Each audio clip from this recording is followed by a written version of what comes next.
Did Napoleon make himself first consort by a whiff of grape nuts?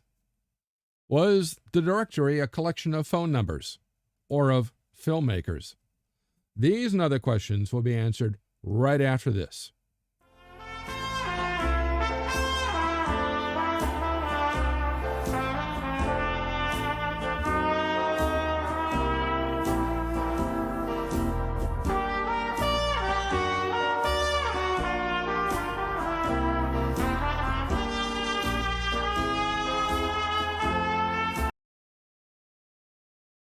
I'm Professor Jerome Markenberg, and I've been teaching a wide variety of history courses at colleges across this country for the past 30 years. In this video, I'm going to tell you about yet another new revolutionary French government, the Directory, the revolt of 1 Prairial 1795, the Day of the Sections revolt of 1795, the Conspiracy of Equals revolt of 1797. Gotcha on that one. How Napoleon saved the revolution, got control of an army, and conquered first Italy, then Egypt. How the Directory gave way to yet another new French revolutionary government, the Consulate, and how Napoleon reconquered Italy and even brought Britain to heel.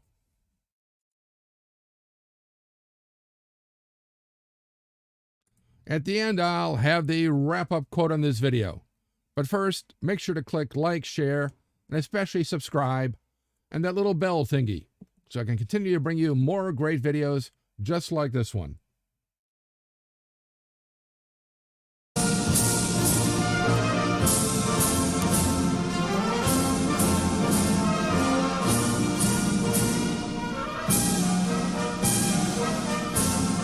With the overthrow and execution of Robespierre and his fellow Jacobins, a new constitution was promulgated, the Constitution of the Year 3, with a government consisting of an executive of 5 directors who had to be at least 40 years old and had served for 5 years maximum, but each year one was replaced as chosen by lot, each chosen by the Council of Ancients, each of whom was chair for a 3-month stretch maximum, and the directors just ran the government but had no voice in approving laws or taxes.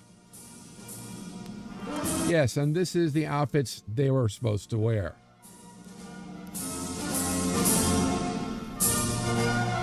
And an indirectly elected or bicameral legislature of 5 million Frenchmen voting, and I do mean men, voting to elect 30,000 men, who in turn elected the deputies.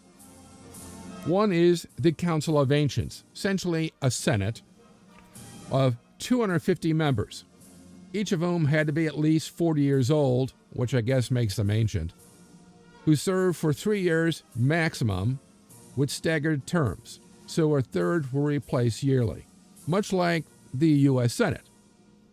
The Council of Ancients could not propose laws, but all laws had to be approved by them, which makes it a cross between the British House of Lords and the U.S. Senate.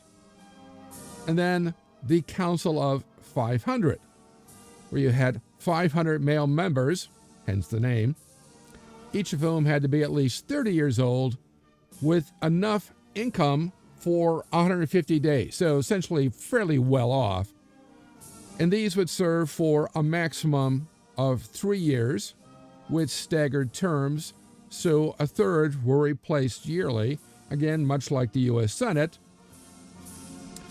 And the Council of 500 alone could propose laws, making it a cross between the U.S. Senate and the U.S. House of Representatives.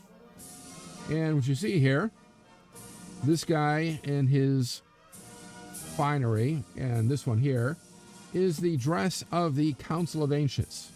And this is the dress of the Council of 500. Clearly, weirdly inspired by the ancient Romans, though fairly weird looking.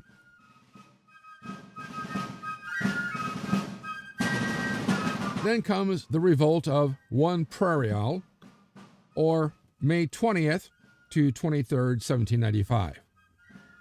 An attempt by the sans-culottes of Paris, the mob of Paris, in cahoots with several members of the convention to restore the Constitution of 1793 and to put the Jacobins back in power, failed in the course of an insurrection, which lasted, as I said, from May 20th to 23rd of 1795, but was crushed by regular army troops, which eventually broke the sans-culottes as a force in national politics for a generation.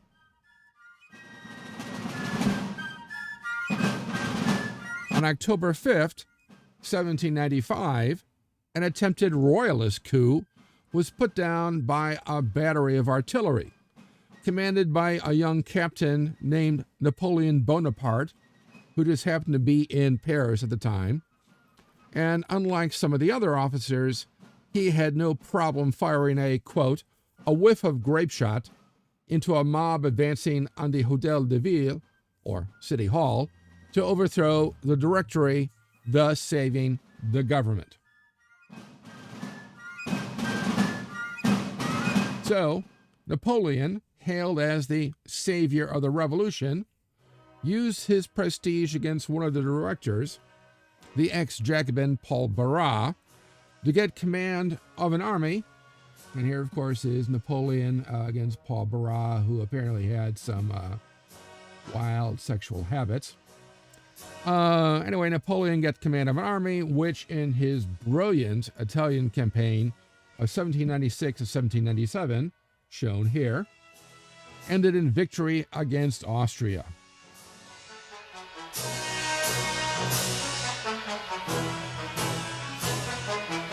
Napoleon's dictated peace to Austria, the Treaty of Campo Formio, forced the recognition of French, quote-unquote, protected republics in Holland, Switzerland, and Italy, and revolutionary ideas and reforms were introduced there.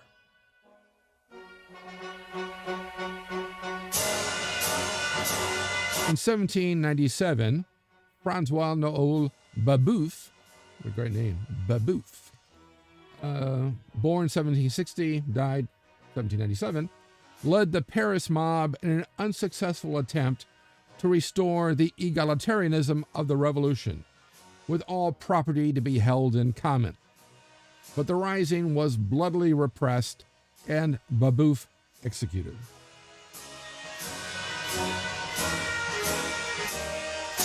Now only Great Britain remained at war with France, seizing French, Dutch, and Spanish colonies around the world.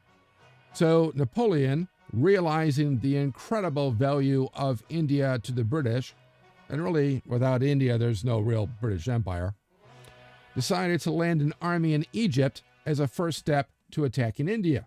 Yes, he would land the army in Egypt and then eventually, after getting rid of the Ottomans, go cross-country across Persia and attack India by land. A tremendous strategic idea, though, of course, how he would have gone across the deserts of Persia, he sort of imagined himself as a new Alexander the Great. If Alex could do it, why not Napoleon? Napoleon first occupied Malta when the Knights of Malta refused to let his ships get fresh water, so he decided just to take the island. He then landed at Alexandria, seen here, moved inland, defeated the Mamluk rulers of Egypt at the Battle of the Pyramids, and occupied Cairo.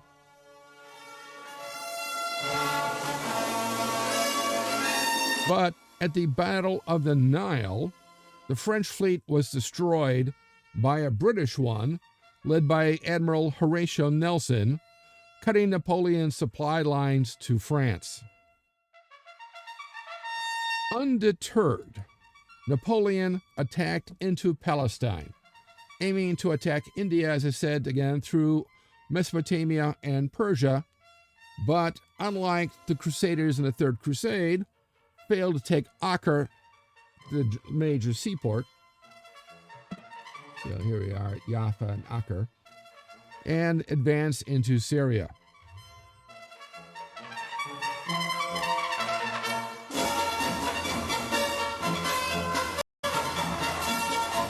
Napoleon then returned to Egypt and defeated a Turco-British army at the Battle of Abukir Bay.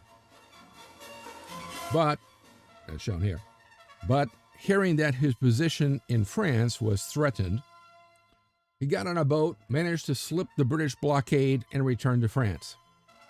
And often in these accounts of Napoleon in Egypt, it's implied that Napoleon, yes, he abandoned his army and they all were forced to surrender and they all were captured. That is not true. His army was left in control of Egypt until the 1802 Peace of Amiens with Britain allowed its safe return to France. So they continued to be there for several years.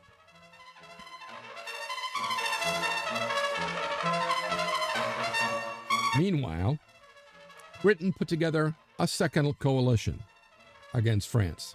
This is the War of the Second Coalition. Two parts. Part 1, 1798-1799. So Russia, you see here, Russia, Naples, the Ottoman Empire, which of course Napoleon had invaded their territory, Austria, Portugal, not on this map, but Britain's ancient ally, and of course Britain, in a war against the French. Within 6 months, French troops had been driven from Italy, Switzerland, and Germany. And here we see, of course, the Russians in Switzerland.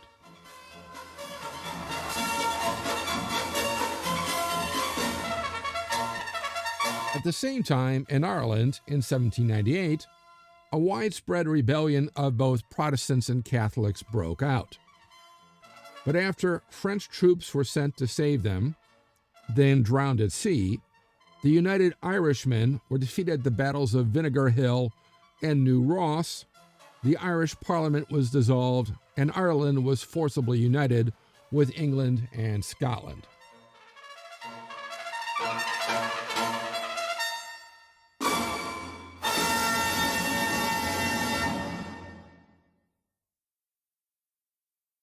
On his return to France, Napoleon, with the aid of the army and his brother Lucien, a powerful politician in his own right, forcibly dissolved the Directory, setting up the consulate.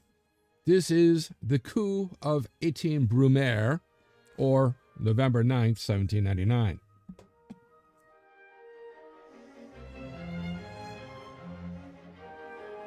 Though Napoleon, as first consul, in theory shared power with Abbé Sieyès. Remember Abbé Sieyès? He's the man who wrote What is the Third Estate? Way back in 1788. And another man named Roger Ducos. Napoleon was de facto ruler since he appointed all government officials, army officers, legislators, and judges.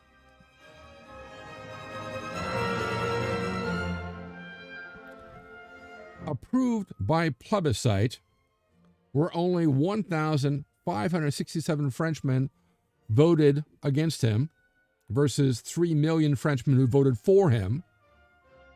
Napoleon, as first consul, then professionalized the bureaucracy, reformed the judiciary, set up a public school system, chartered the Bank of France as a kind of bank, French Bank of England, decreed a series of protective tariffs against British industrial might, and revived the economy through military spending. Then, in May of 1800, Napoleon crossed the Alps and on June 14th destroyed the Austrian army at the Battle of Marengo, as seen here. Though Admiral Nelson, destroyed the Danish fleet at the Battle of Copenhagen, French armies under General Moreau defeated the Austrians at Hohenlinden, and Marshal MacDonald, yes, he is a Frenchman with a Scottish name, MacDonald drove them from Switzerland, forcing Austria to make peace. The Treaty of Luneville practically destroyed the old Holy Roman Empire, with Austria forced to cede Belgium the Rhineland, and Sardinia. So this huge area right here, including Milan and this thing, to France, except a French protectorate over Holland, Switzerland, and Italy, while Spain gave up Louisiana and Naples. Louisiana, which had been transferred to Spain, Spain gives it back to Napoleon, along with Naples to the French.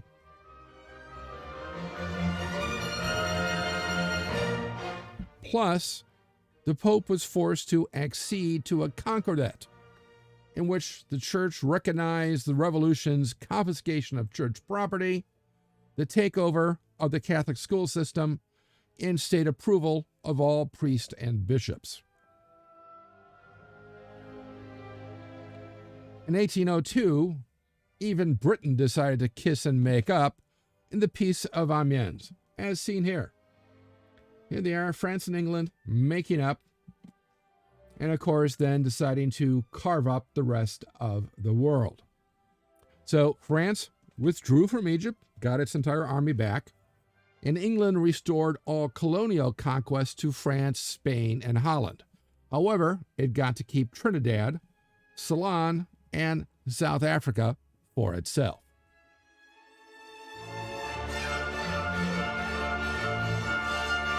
The wrap-up quote.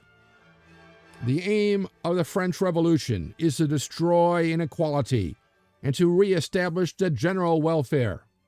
The revolution is not complete because the rich monopolize all the property and govern exclusively, while the poor toil like slaves, languish in misery, and count for nothing in the state. The Constitution of 1793 is the real law of Frenchmen, because the people have solemnly accepted it, because the convention had no right to change it, because in order to supersede it, the convention has caused people to be shot for demanding that it be put into effect, because it has pursued and slaughtered deputies who were performing their duty by defending it. Gracchus Babeuf, 1795. Let me know what you think of this quote in the comments section below. Also, what you liked about this video, and what other historical topics or subjects you'd like to see in future videos. Be sure to click like, share, especially subscribe, as it will help me bring you more great videos, and click on that little bell thingy, so you'll know when the next History Waits for No One video is posted. If you want to know more, there are recommended studies on this topic in the description below, along with other ways to connect with me. Thanks for watching, and I'll see you in the past.